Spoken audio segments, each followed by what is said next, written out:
All right, let's jump right into this explainer because today we are tackling a deeply unsettling mystery. Think about the absolutely smartest person you know. Got him in your head?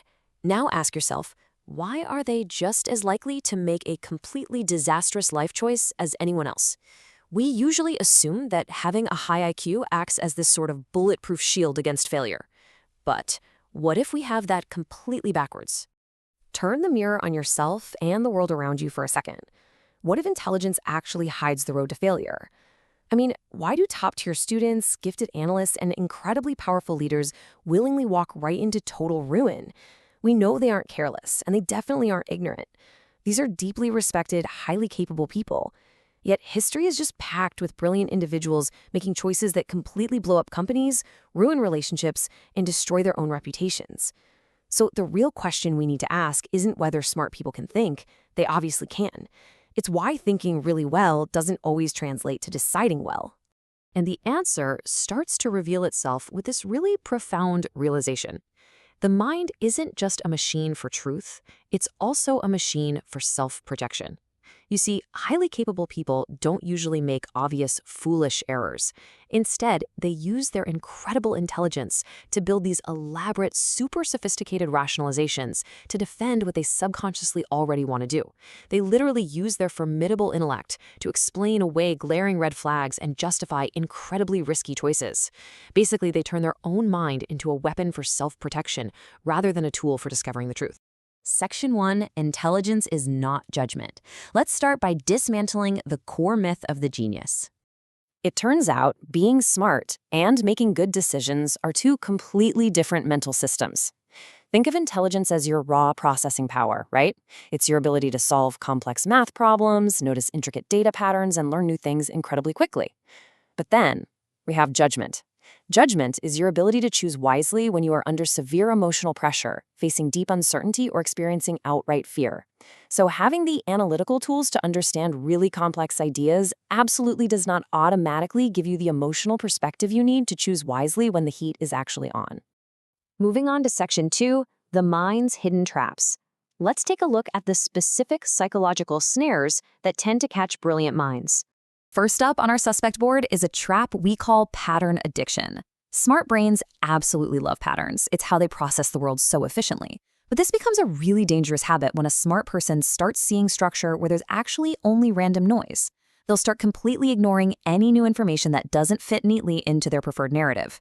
Just think of a brilliant stock analyst writing a failing investment all the way down to zero, simply because they were addicted to a historical market pattern that, well, unexpectedly changed. Once they lock onto a pattern, a mental model that was initially useful can really quickly become a mental cage. Next is the curse of information. When a problem is deeply complex, a really smart mind gets extremely crowded. You see so many different angles and possibilities that it usually leads to one of two things.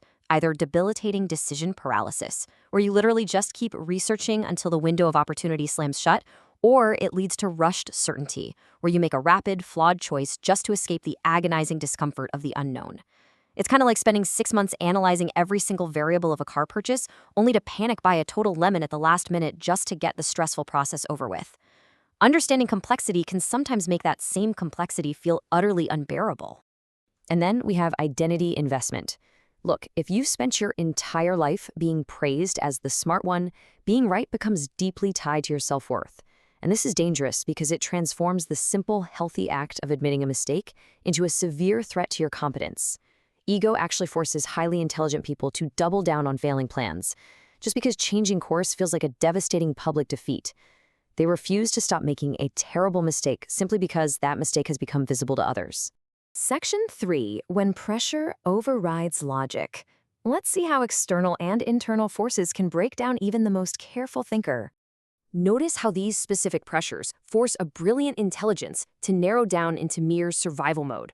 When you throw in severe time constraints, aggressive deadlines, a desperate need for social conformity in highly competitive environments, or internal emotional pain and insecurity, wow, even a careful mind becomes totally reckless.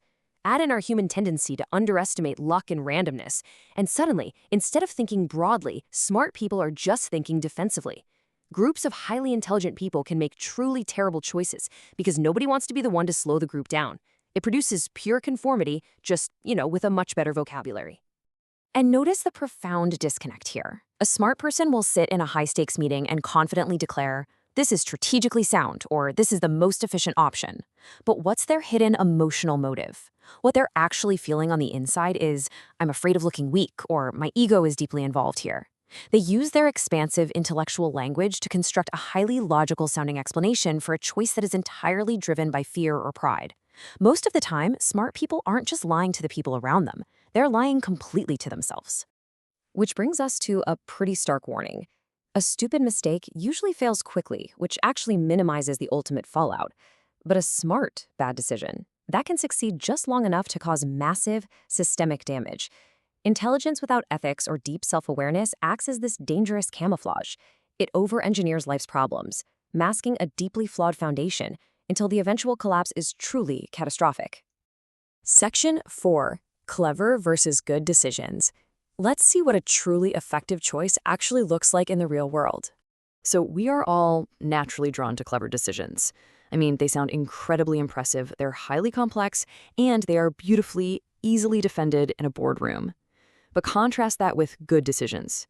Good decisions are practical. Honestly, they're sometimes completely boring. But they survive stress, they leave room for course correction, and most importantly, they actually fit reality. The human ego absolutely loves a complex, clever choice to show off its intellect. But our future relies heavily on humble, practical, and sometimes boring decisions that simply work. Section 5. Building your mental guardrails. Since intelligence gives us absolutely zero immunity to these traps, we've got to proactively build our own defenses. Let's build these vital guardrails together right now. First, you have to deliberately slow down before big choices. Do not let the immediate pressure dictate your pace. Second, proactively seek honest pushback. Seriously, surround yourself with people who aren't intimidated by your vocabulary and allow them to rigorously challenge you. Third, detach your identity from the outcome. You are not your idea. Your fundamental self-worth is not tied to a single decision. And finally, accept that being wrong is not fatal. Changing your mind isn't a weakness. Some problems in life don't require you to just think harder. They require moral courage, patience, and profound humility. And as we reflect on these guardrails, I want you to remember this fundamental truth. Failure is not proof of stupidity, it is proof of humanity. We are wonderfully capable, for sure, but we're also wonderfully inconsistent. If you make a terrible choice, please be kind to yourself. The real goal isn't to be the person who never ever falls. The goal is to become the person who learns and adjusts before the fall becomes too deep. I want to leave you with this final, crucial question to carry with you long after this explainer ends. What story are you telling yourself to make a bad decision feel right? The next time you feel completely, unquestionably certain about a choice, take a step back. Interrogate your own rationalizations.